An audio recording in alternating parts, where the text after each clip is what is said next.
Ladies and gentlemen, welcome to the Mailbox for the 10th of October 2012. My name is TotalBiscuit, bringing you your daily dose of community interaction, gaming discussion, and all that good stuff. You can email in mailbox@cynicalbrit.com, that's mailbox at cynicalbrit.com, with topics for future shows. Game in the background is once again FTL. For those complaining that Dodger was blown up on the previous episode, well, quite frankly, she knew the risks, and she died for a great cause. Completely and totally pointlessly great cause. First email comes in here from RP that says, Dear TB, yesterday I heard news that Visceral Games, creators of Dead Space, were hiring for what looks to be a MOBA game. This further strengthened my fear for the genre. It looks like a lot of studios are making or maintaining MOBA-type games. You have the big guns like Dota and LoL, and numerous smaller ones like Monday Night Combat, Awesome Noughts, and Hon. The new Lord of the Rings MOBA is coming out soon, as well as this mysterious game made by Visceral. I fear that the genre might be getting oversaturated with games. I would like your opinion on the Dead Space MOBA, and where do you think the genre will actually evolve to with all of these studios jumping in? Well, it probably won't be a Dead Space MOBA. I'd be very, very surprised if it was. Yes, Visceral makes Dead Space, but they have also made other games as well, including, of course, Dante's Inferno. If it was a Dante's Inferno MOBA, that would actually be pretty cool, like a Heaven vs. Hell MOBA. Yeah, I'd buy into that. That sounds pretty awesome. The thing is that the genre has, for the most part, been PC dominant, and this has only changed very recently with Awesome Noughts and then Guardians of Middle-earth. Aside from that, I don't count the original Monday Night Combat, by the way. That doesn't qualify. Super Monday Night Combat definitely does, but that's PC only.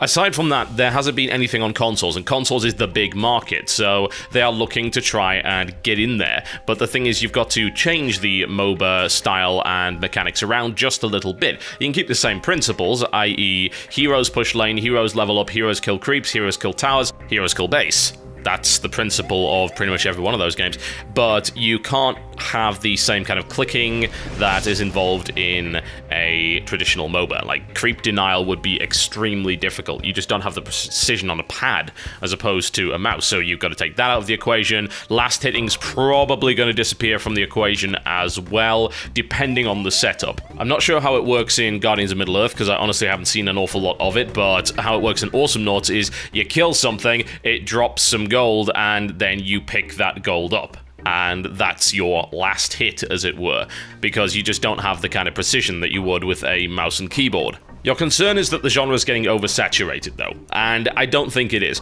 It definitely isn't on console, and I wouldn't say it's oversaturated here on PC either. What it is a very nascent genre. Now, it's weird to say that, considering Dota is a very old game, and of course that came from Aeon of Strife, which is even older. That was from the original StarCraft. But even after saying all of that, it's only really become a genre in and of itself with standalone games over the past few years. Before that, it was just mods. It's the same as Tower Defense. Tower Defense became a genre once it was created as a standalone title, rather than just a mod for Frozen Throne. So here's the thing, because it's a nascent genre, we're going to get an awful lot of games coming in a very short period of time, and then there's going to be a natural selection process, whereby a lot of them get absolutely blasted out of the water, and the good ones, or the popular ones, depending on what kind of appeal ends up occurring, will be the ones that end up surviving and becoming very successful. I think there is probably a limit to the number of these games that you can actually have if they use a similar kind of business model. If they use a business model where you have an account and you have to unlock heroes, there's going to be a limitation. If you try and get into that space now, you're going to be running into problems because you've got to compete with League of Legends. That's very, very difficult. The other business model that you can use is the Valve model, which is, we don't care. We are going to give you all of the heroes from the start because we believe that's more consumer-friendly, better for competition, which it is, and then we're going to sell you cosmetic items because people that play Steam games are obsessed with hats or whatever. And that might work with Valve, but I'm not convinced that it will work with any other company, and I haven't really seen a great deal of evidence to suggest that a purely cosmetic business model can actually succeed outside of Valve. It would be interesting to see if it could, and if it could, then that's wonderful. That is wonderful indeed, but even then, if you follow either of those two business models and you try and monetize that way, you still run into a problem that people are only going to deal with a finite number of progression-based accounts that they've bought microtransactions on. They are not going to play 20 different games with 20 different level-up processors and persistent accounts and things like that. And that's actually a problem we're getting into right now, and I think it's encouraging a hell of a lot more monogaming than we used to have, because once you start playing a game, you have to invest time in it to actually get anywhere, and once you've invested time in it, you want to keep playing it because you have something that you have created and actually worked on. It's the same principle of trying to leave an MMO when you've got a really valuable character after 5+ years or whatever. You don't want to do it because you feel like all of your work is wasted. So we come on to the third business model, which is pay up front, get everything, which is what HON used to be until it went free to play. And unfortunately, that game didn't do as well as it perhaps should have. There were many other factors that contributed to that. It wasn't just the business model at all. But there are less and less games coming out that use that business model, and they prefer to go free to play. The thing is, the free to play bubble will burst. There is no question. When you get too many free to play games in one genre, then you are going to have a culling. Some games will be popular, some games won't be. They won't be able to sustain themselves because they don't have enough people buying microtransactions, and the whole thing implodes.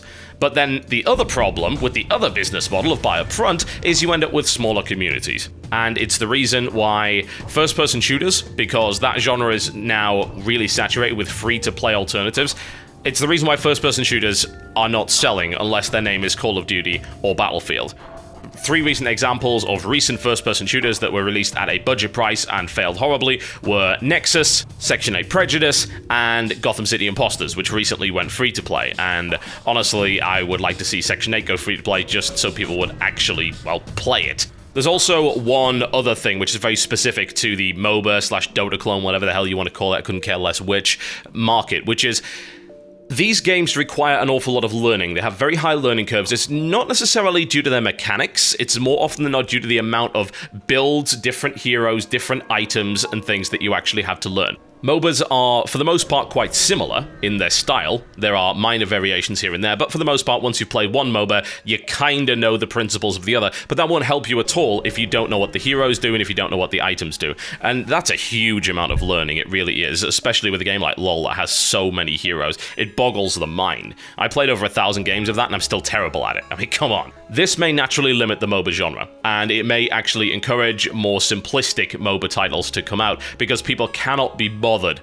learning each new MOBA that comes in their general direction. We may also see a big shift away from item-based MOBAs towards more skill-based MOBAs, and I wouldn't necessarily object to that. The idea of a lot more aiming, manual aiming on auto attacks in every shot, for instance, and just narrowing down the item builds to something fairly limited, maybe something like Awesomnauts. I think that's probably a really good example of taking the item system and basically gutting it and making it more user-friendly to a more casual player. And Awesomnauts is a very nice casual game, and perhaps you'll see more games actually follow in the footsteps of that one, simply because it's very hard to get new players to learn so much stuff at the start without just rage quitting and never playing again. This one comes in from a random fork that says, I was browsing a game news site when I saw something that left me severely confused. According to a report, Microsoft will be implementing new game content usage rules for games published by Microsoft, which includes Halo, Fable, and Age of Empires, that prohibits content creators, i.e. those who make videos or mods, from collecting revenue. This includes YouTube users, even those partnered with YouTube. To me, it appears to be a backdoor kind of soaper, but I see almost no benefit to Microsoft, especially given the recent popularity of games like Minecraft due to user-created content. My question is, what is the rationale behind this? Does this at all aid the bottom line for Microsoft or present any other benefits? Well, it doesn't really present a lot of benefits at all, does it? Especially considering 2 games there, Halo and Age of Empires, that are primarily multiplayer-focused games. Now, there's very little doubt that the Halo fanbase has been significantly enriched by user-created content on YouTube. Indeed, it's almost like the Forge system was built to be demonstrated over YouTube and to have all sorts of content created about it. Age of Empires is similar in that it is a multiplayer-only game. At least if we're talking about Age of Empires Online, I assume they're not going to be making another one anytime soon, so why on earth would you not allow that, especially bearing in mind it's a free-to-play game with basically no story at all.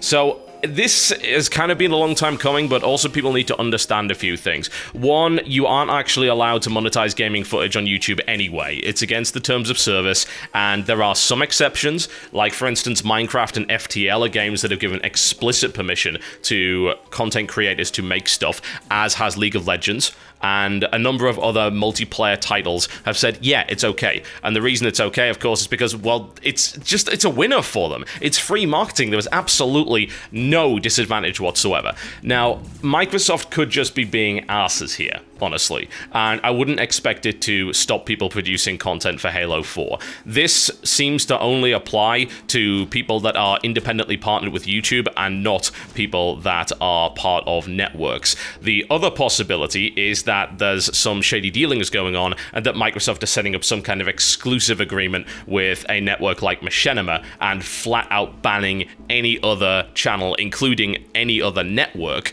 from actually producing this content. Once again, remember, if you're independently partnered with YouTube, you cannot monetize gaming content unless you have express permission from the developer and/or publisher. So this is not really a change for anybody that is just independently partnered. However, gaming networks either fly by night and just ignore the rules entirely and hope to get away with it, or in the case of larger networks, more established networks, they have proper arrangements with publishers, developers, and of course YouTube to do everything above board. The network I'm a part of, the Game Station, is owned by Maker Studios, who are one of the oldest and most prominent content creation studios when it comes to YouTube. They are legit and they are above board. Machinima is, of course, the oldest gaming partnership network on YouTube, and they are also legit and above board. So the only two possibilities I've got are, one, Microsoft is bullheaded and stupid, which is definitely a possibility, or two, they're setting up some kind of exclusivity, and it wouldn't surprise me if it ended up being with Machinima, but we'll have to see how that develops. It may be that it's just a reiteration of the policies in the first place, because things have been getting a little bit too fast and loose lately, and some studios have wanted to clamp down on it. It's, I would imagine, to stop the storyline from being posted on the internet and people not then purchasing the game because they can just watch it. This is gonna be a problem of the next few years, it really is. Let's Playing is going to be stepping on a lot of toes when it comes to single-player games. When you're playing multiplayer, it changes every time you play it. There's no storyline there, it's pretty much player and user-generated content within the game engine, so that shouldn't really be a problem for anyone, which is why it makes no sense for Microsoft to be doing this with Halo, considering there is such a large content creation community surrounding it that clearly benefits the title and Microsoft themselves. But consider this for a second. As games get more and more story-driven, especially the scripted ones, the heavily scripted ones, then I have to ask, what is the difference between watching a Let's Play of a heavily scripted game and watching a movie with a pirate copy? Well, the answer is probably not a huge amount when you think about it. The fact of the matter is the content within the game is supposed to be purchased and then played. Now, when it comes to multiplayer content, it doesn't really matter, because the only enjoyment you're getting there is from playing it.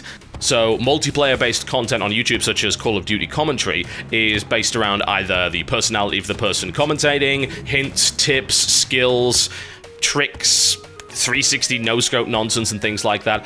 And one way or the other, I think that encourages you to play the game, and it also keeps the community active and enthusiastic. But with single-player content, you could be watching a game for the story. You could watch an entire game and then never buy it because you watched it. You experienced the storyline. You don't really care so much about playing it, and there are some games where gameplay is really not all that relevant at all. Stuff like Heavy Rain would be a good example, and indeed, the single-player campaigns of Call of Duty, which are very scripted and very much on rails. Now, this, I think, is what companies want to stop. The ability to just freeload the storyline of the game and watch all of the assets, especially bearing in mind that a lot of work and money goes into these things.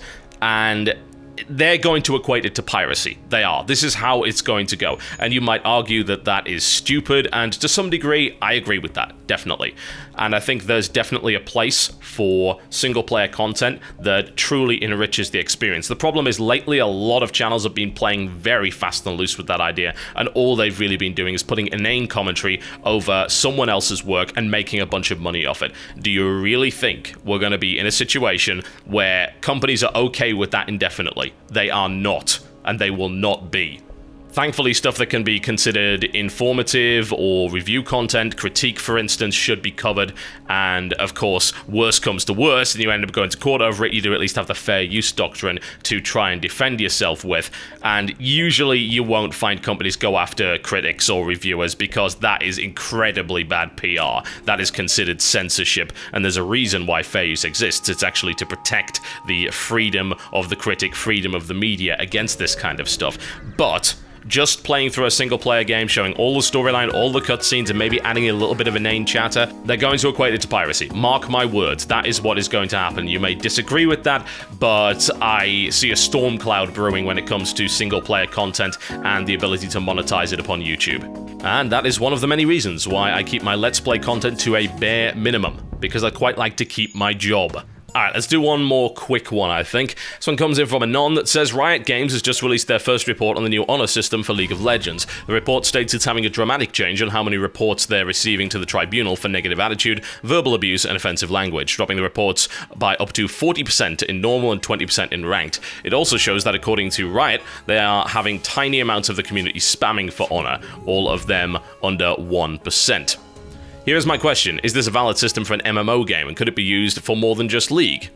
And do you think that leaving the system as it is, as just a bunch of numbers, is the best way to leave it, or is adding rewards for high amounts of honor out of the question? Well, I mean, there's some stuff that I think you could add that wouldn't really affect the game too much. If you give people skins, then you're going to have a lot of people abusing the system. But if you just do titles, which I think they're actually kind of doing right now, if I recall correctly, I noticed a screenshot where you hovered over one player and said, this person is an honorable player, blah, blah, blah. So there is some kind of cosmetic reward there. And I'll be honest, I didn't think this was going to work. I really didn't. I criticized this on, I think, 2 TGS podcasts ago, and I said, this is just not going to do anything. Now, the first report comes out from Riot. Now, of course, we have to just take their word for it as to whether or not this is actually accurate. But if it has reduced stuff as much as they claim, and I think what we're going to need to see is a lot more data, because this is not a large enough sample size to determine. It might just have been a good month, maybe being as boneheaded as usual. I'm sorry, I have to stifle a laugh there, that's probably not going to happen, but yeah, I want to see more data, certainly. I want to see month-by-month reports, and then we can actually determine if the system really works. It is a possibility there's just a flash in the pan, maybe it worked in the first month, and then people will just stop using the thing. We'll see. I think that really that could be adapted to pretty much any multiplayer game in theory, this idea of positive reinforcement.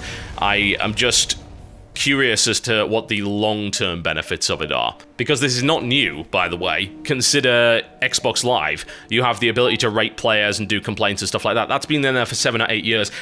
Do you really think that's actually improved Xbox Live? No, not really. It's still pretty terrible, so I am not convinced by it yet, but I am more than willing to be proven wrong, so here's hoping it does actually work out, and I think you can apply that to pretty much any multiplayer game, really, so if it does work, maybe it'll be used as a template for other titles. Okay, folks, that's me done for the day. Thank you very much for watching The Mailbox.